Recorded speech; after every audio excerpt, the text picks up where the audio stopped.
Beethoven, but it's just Bakugo telling Eri to kill herself. By Mentally Papaya. Voiced by AngstEater to assist reading. The fic is linked in the description to follow along.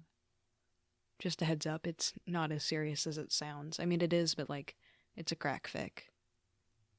Summary.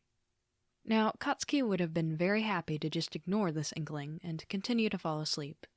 But despite the fact that Katsuki's current sleeping state of mind probably couldn't even comprehensively tell him what color his own hair was, due to his turbulent and somewhat dangerous lifestyle, he had managed to develop some very good instincts, as well as the need to follow them.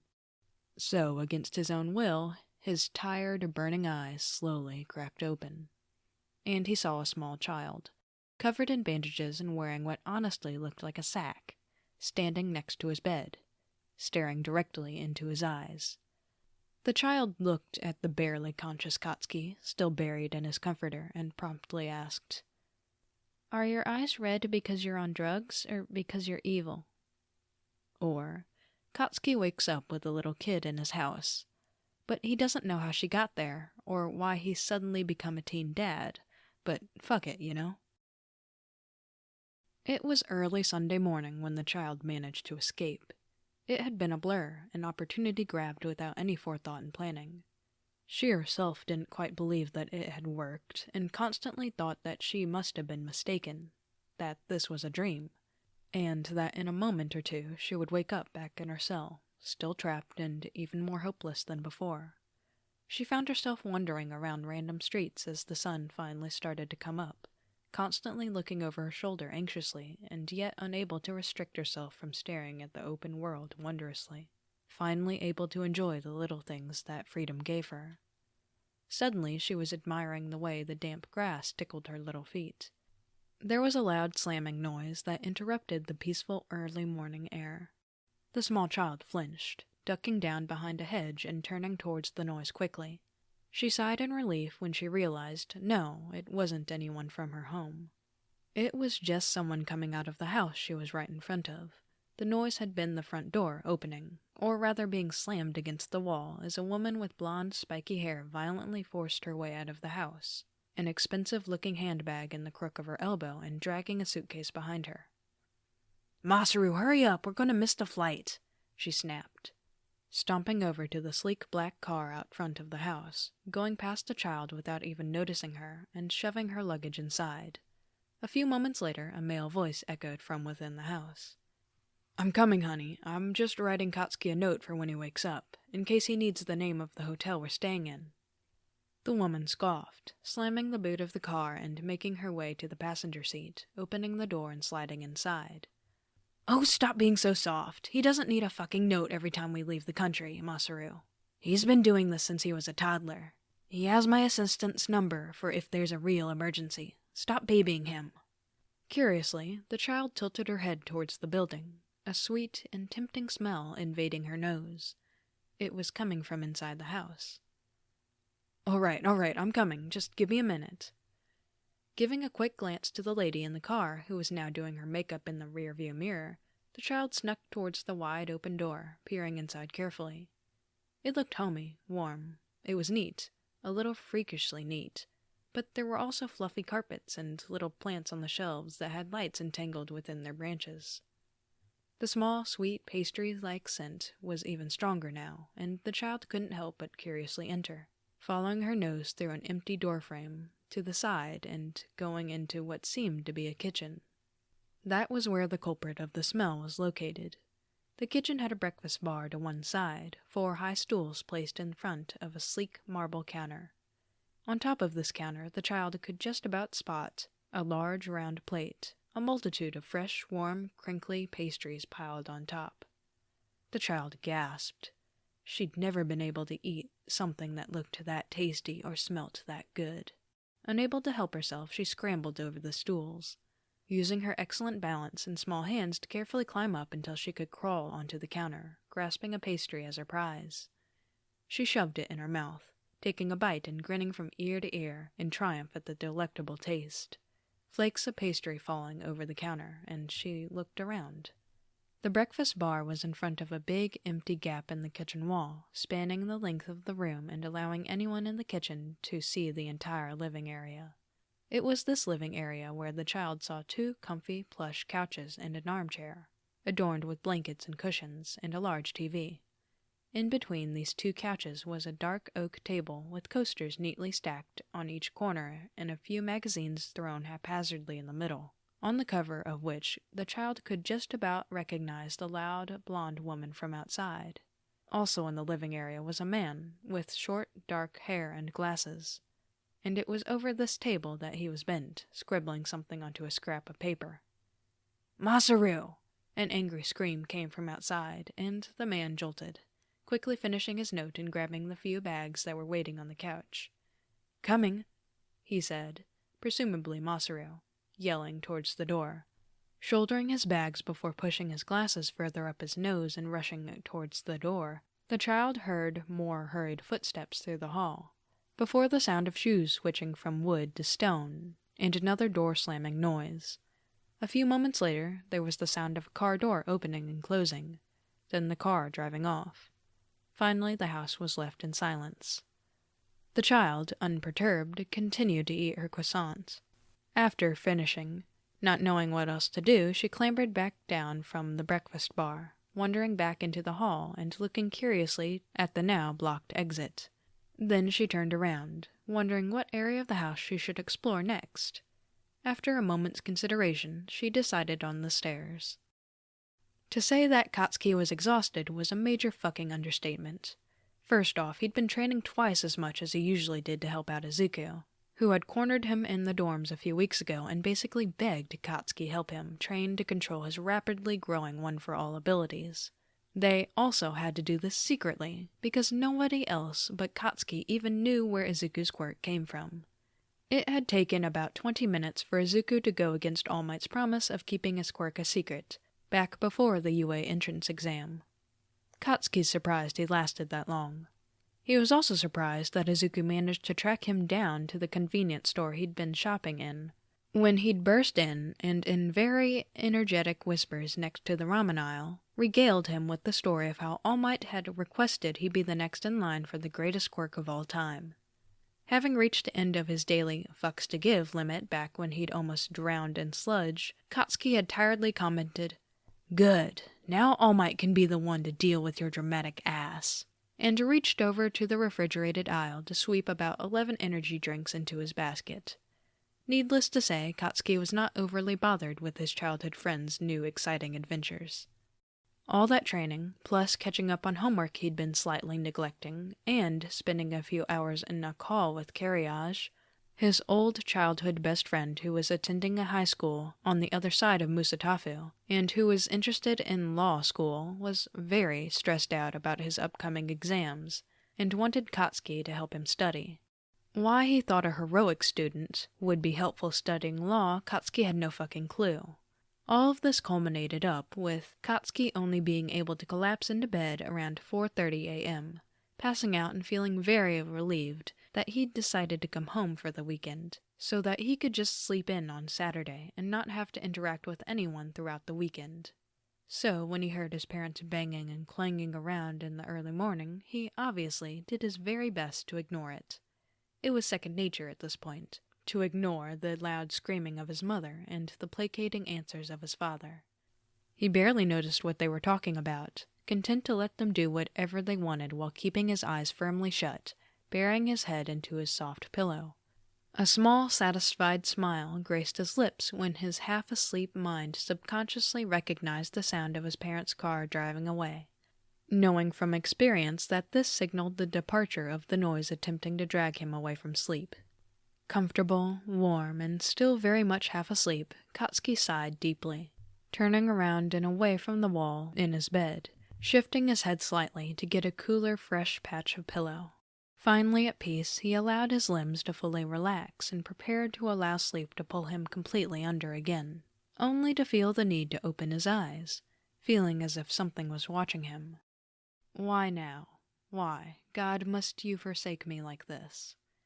Now, Katsuki would have been very happy to just ignore this inkling and continue to fall asleep, But despite the fact that Katsuki's current sleeping state of mind probably couldn't even comprehensively tell him what color his own hair was, due to his turbulent and somewhat dangerous lifestyle, he had managed to develop some very good instincts, as well as the need to follow them. So, against his own will, his tired, burning eyes slowly cracked open.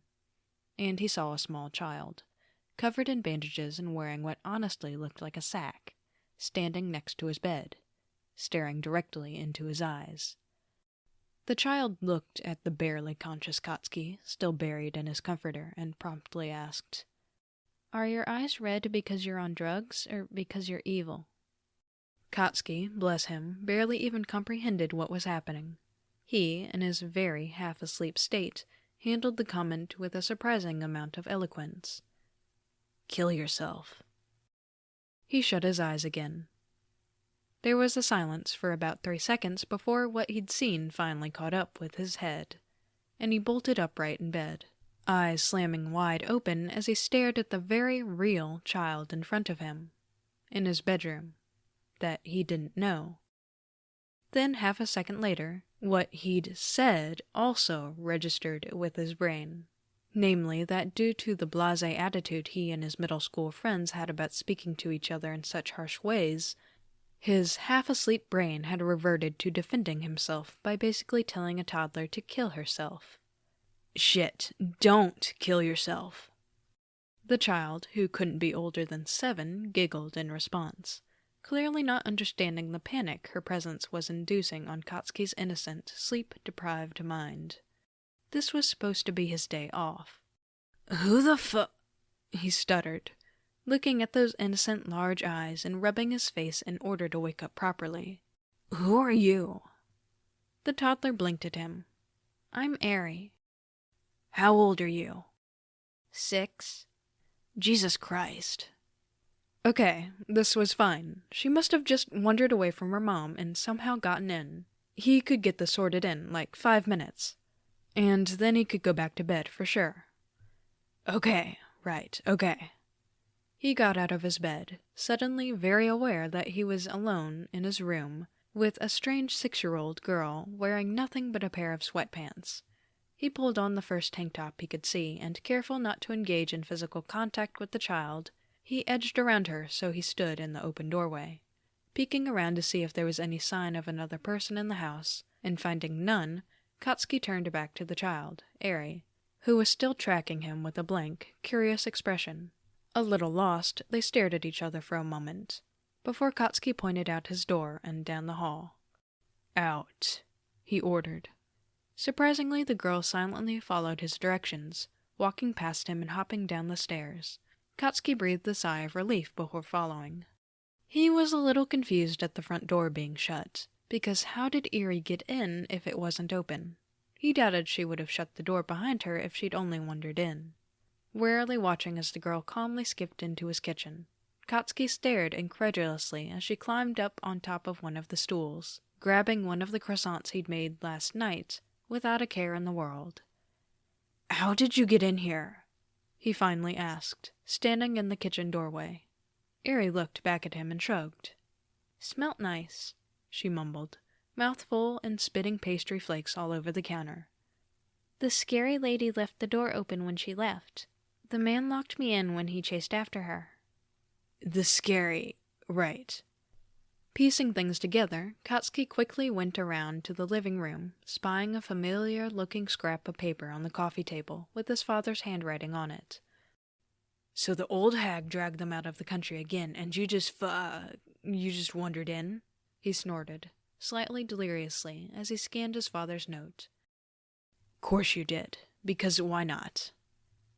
The note was a familiar address, one Katsuki recognized as a fancy hotel in Italy that his parents stayed in often, as well as a quick scribble of, "1 month, please be good, Dad." So, the usual level of notice he got when his parents ditched Japan for a while. Katsuki snorted again, before crumpling the note up and shoving it in his pocket, turning to the stowaway, still eating his baked goods. "Your parents will be worried. You need to go back home. Do you live nearby?" Eri shook her head, swallowing her pastry. "Ran away from them." Katsuki narrowed his eyes. Ran away. Suddenly he became much more aware of the dark eye bags under Erie's eyes, and the multitudes of bandages that swathed her arms and legs, even peeking out of the collar of her shirt. "And why'd you do that?" he asked, this time much more careful. Erie shrugged. "Scary, hurt, didn't like the needles. They said I was important to them, to the yakuza, but I didn't like them." Katsuki blinked, walking over to the breakfast bar and leaning his elbows on the counter. "Hurt.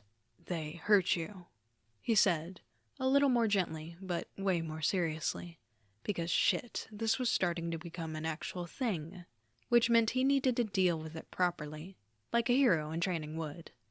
He thought for a second, getting stuck on Erie's words as she nodded. "Yakuza. Who's yakuza?"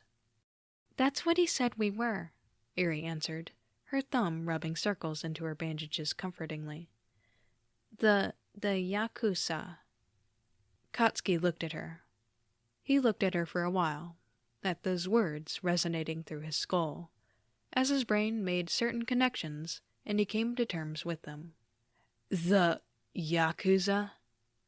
"Yeah," Erie nodded, oblivious to the meaning behind her statement. Katsuki very seriously considered going back to bed. "You don't got no mother looking for you on the street, then?" he checked, his hope that this would be sorted out soon, draining fast. Erie shook her head. "But the mean men might be." Her eyes widened, as if she'd thought of something. "The ones that hurt me. You won't tell them where I am, right? I can stay here? It's safe here. I like the food and the plants." Katsuki opened his mouth. He shut it. He got up from the breakfast bar and turned away, placing his hands behind his head. "Jesus fucking Christ, you gotta be kidding me," he muttered. "I was supposed to sleep in today." "Fucking," Erie muttered, rolling the word around on her tongue. Katsuki whipped around automatically, eyes wide. "Fucking fuck." "Don't say that. Actually, no, fuck it. You were raised by the yakuza. Say whatever the fuck you like," he abruptly decided, waving her off and turning back to his ongoing anxiety attack. Taking a few deep breaths, Katsuki ran through the morning's events in his mind. 1. A small child had made her way into his house. 2. His parents had left for a month, probably more knowing them, leaving him to deal with the child alone. 3. The child is claiming to be a captive of the yakuza and shows evidence of being abused. 4. He got 2.5 hours of sleep last night. Okay. He said that a lot this morning. Okay. "Can I stay here?" Erie, having finished her third croissant, crawled across the breakfast bar to the edge of the window, looking pleadingly at Katsuki in the living room. Katsuki watched warily out of the corner of his eye as she teetered on the edge of the counter, coming dangerously close to falling. "The food's nice, and you're funny." "Yeah, that's because I'm the only decent cook in my fucking class." Barely paying attention and taking a step closer in case the girl did fall, he paused. "Did you just say I'm funny?" Erie giggled, nodding her head. Katsuki stared at her. "Jesus Christ, you were abused." Erie tilted her head, not seeming to understand what Katsuki was saying, and it was at this point that she actually did lose her balance, toppling over and heading towards the floor with a fearful squeak. Luckily, Katsuki had been waiting for this, and was close enough to lunge forward and pluck her out of the air before she could hit the ground. There was a moment where he was just clutching the small child by the armpits, dangling her in the air while she was frozen, before Katsuki felt her breath start to hitch and her eyes going wide. She started to panic. No, don't touch me, let me go." She started to thrash in a strong grip, and he felt more than saw the tears start to make their appearance. "No!" Suddenly, way more concerned, Katsuki dropped her, quickly retreating to the other side of the room with his hands up in surrender.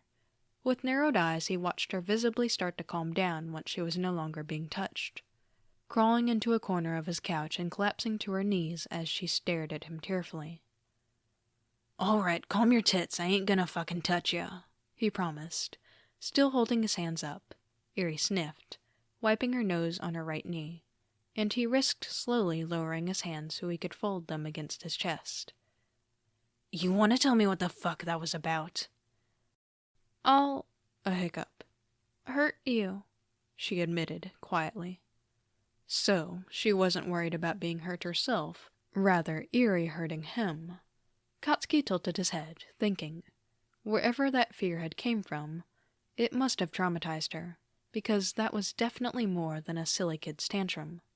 "Kid," he tried, slowly taking a few steps over until he was just in front of the couch, and, after remembering the way cops would comfort kids in those old detective shows he used to watch when he was younger, he crouched down so he could look her in the eye. "I know you don't know me that well, but I'm pretty fucking strong. I'm training to be a hero, actually, and I'm one of the top in my class. I don't know what you have to hurt me with, but chances are I can take care of myself." Eri blinked at him, wiping her tears away and leaving tear tracks on her cheeks. A hero?" Katsuki grunted an affirmative. "Beating the shit out of villains is kinda my day job. Even beat the League of Villains a few times, kinda. So if any of those mean assholes come after you, I can take care of them too." "But my quirk," Eri said quietly, causing Katsuki to narrow his eyes in confusion. "It'll make you disappear." "Your quirk makes people disappear." Eri nodded fearfully. "When I touch people, they get hurt, they go away, and they never come back." Katsuki looked at Eri, at her innocent but terrified eyes, so sure of the danger she posed to others that she would hurt people just by touching them. That kind of thinking damages a person. Something he knew all too fucking well. Katsuki looked at the ground, closing his eyes and sighing for a second as he told himself just how bad of an idea this was, considering he knew fuck all about what Eri could actually do. Then he looked up at her, reached out a hand, and firmly placed it on her head in a soft head pat. Eri froze in terror as he left his hand there, and Katsuki looked at her when nothing happened. "Well," he said, after a few seconds of silence, "you see me fucking leaving?" Eri shook her head, Katsuki's hand going with her, but she still looked scared, and Katsuki relented. He stood up, shrugging and turning towards the breakfast bar. "But," he said, and being as his parents weren't currently home, he did what he usually did, rather than using the long way for going around the hall. Hopping straight up onto the counter, ducking his head under the wall, and climbing through the empty window space to drop down into the kitchen. Eri seemed amused by this, sitting up and giggling at him slightly as she watched. Katsuki ducked out of sight for a second to open the cupboard up below the sink, rising up and holding out a small card box for Eri to see. "If you're that freaked out about control of your little disappearing act, then here's an easy as shit solution." Eri looked confused, standing up and fingering the hem of her little sack dress as she watched him.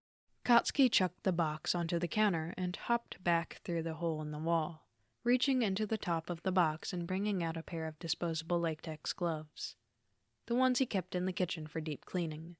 He slipped them on, waggling his fingers at Eri. Before walking over and ruffling her hair again, she looked up at him in wonder. "See, even if your quirk activates, you ain't touching my skin. You're safe." Eri looked at the gloves, eyes wider than anything. She even went so far as to poke at the latex covering his hand, as if it really wouldn't be there. Or she couldn't believe that there was such a simple solution to her greatest fear. "What, you don't fucking believe me?" Katsuki reached out and flicked her on the nose, snorting at the way she wrinkled her face up. "See?" He flicked her again. "Nothing happened." Eri surged forward, wrapping her arms around his waist, careful to not touch any skin as she attacked him with a hug. This time it was Katsuki's turn to freeze. He lifted his arms slightly, not sure what to do, before slowly, hesitantly, he lowered them, resting his gloved hands on Eri's shoulders. About half an hour ago, Katsuki was alone, preparing to spend a relaxing weekend either sleeping or watching TV. Now there was a runaway from the yakuza in his living room that didn't want to leave, and she was 6. How the fuck had this happened so quickly? End of Chapter 1. Be sure to support the author and leave your reactions in the link to the original work below. There are so many fics with Deku interacting with Eri, but there's like hardly any with Bakugo Eri time, and I love this fic so much. So, here I am, reading it. My favorite part is the dynamic that Bakugo, you can see it starting to form now, the dynamic that Bakugo and Eri have. I mean, she is traumatized because she was raised in the yakuza, and you can see that here with her touch aversion thing, but she's not, like, crippling, like, she's not crippling traumatized, and so she takes after Bakugo and is more like a little rascal. I also just love how Eri is introduced in this fic. How Bakugo is just trying to sleep in, and finally, when he's able to, he just opens his eyes and there's this small child staring at him. And he's just so sleep deprived, he doesn't even comprehend what he's seeing. Because you know that's canon. Because if he doesn't get his full 10 hours of sleep, he's unfunctionable. He's unfunctioning. He can't function. He stops working. 404.